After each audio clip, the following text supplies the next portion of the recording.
was raised to believe that girls could do anything.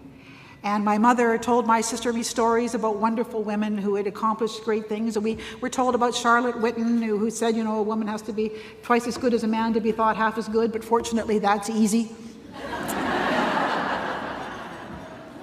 And yet, and for me, and when I was at school, I was smart, and so girls get praised at school for being smart. I was, as you heard, the first girl to be elected student council president at my high school. But I think it was when I was at university that I began to see that there was a difference in status. Sometimes people ask me about my political career and how it was different from that of boys. I didn't get involved in campus political party clubs because they weren't very congenial to girls. You were welcome to belong to the young Tories or the young Liberals, or I don't know if there were any young NDPs, they all seemed old at the start. Just kidding, just kidding. But you were welcome if you wanted to make the coffee and if you wanted to go and work in election campaigns. But the people who got to be executive assistants in Ottawa, I knew a lot of young men great smart guys who went off to be EAs in Ottawa, that was boys, not girls. Young men, not young women. And so if you wanted a political career, you had to be something different. I remember as I was getting close to graduation and, you know, applying for graduate school, and how all of my women friends would talk about the kinds of questions that they would get if they were interviewing for high prestige fellowships. You know, well, what are you going to do with it? Are you just going to get married? Are you not going to go anywhere? And of course, Rhodes scholarships simply were not available for women. So every time somebody of my generation parades out a Rhodes scholarship as a source of pride, it aggravates me because the women of that person's generation were not eligible. It was about 7 years, I think, after I graduated from university before women became eligible for Rhodes scholarships. You think of things like Skull and Bones, the secret society at Yale. I mean, women were not allowed into those organizations. You began to see that. And you began to understand that doors that could open up networks and opportunities for advancement professionally or politically, if you wanted to go into it, simply were closed to you. And so I guess I had my Obama moment or Obama moments in terms of my own membership of a group for which the doors were not always open as a young woman in university. And it's funny because I sometimes think that I made the decision to go to graduate school not because I particularly wanted to go to graduate school, but because I wanted to prove that I could. And again, that can sometimes distort your ambitions. If you feel you have to make a statement, you may often try to do something which is not what you would have done if every option had been open to you and you didn't feel that your choices in any way reflected on what it was possible for someone in your group to do. Now, in my generation, we were told that if you wanted to have equality, you had to be good. And so women of my generations went about leaping tall buildings in single bounds and discovered it wasn't enough to be good. You could be brilliant, and it simply wasn't enough. It's interesting. In business, there are quite a number of studies now that show that companies that have significant numbers of women in their management structures do better. They have a better return on their assets and less problems that come from excessive risk-taking, which appears to be a problem that occurs in highly male-dominated decision-making structures. And you know, it's interesting because many men are not comfortable in all men decision-making structures. Sometimes we do a disfavor to men in assuming that all men are kind of, you know, the stereotype of the worst things about men.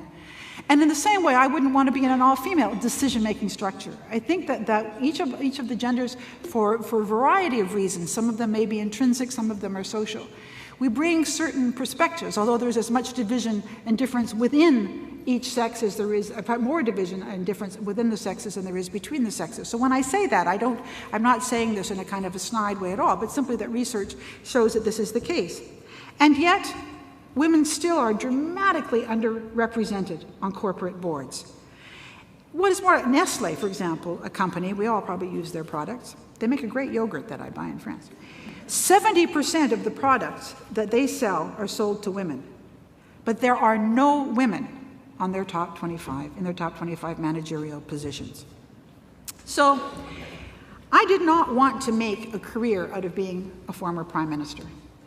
When people are always so diplomatic, you know, and when she retired from public life, you know, Some people, to paraphrase Shakespeare, some people choose retirement, others have retirement thrust upon them.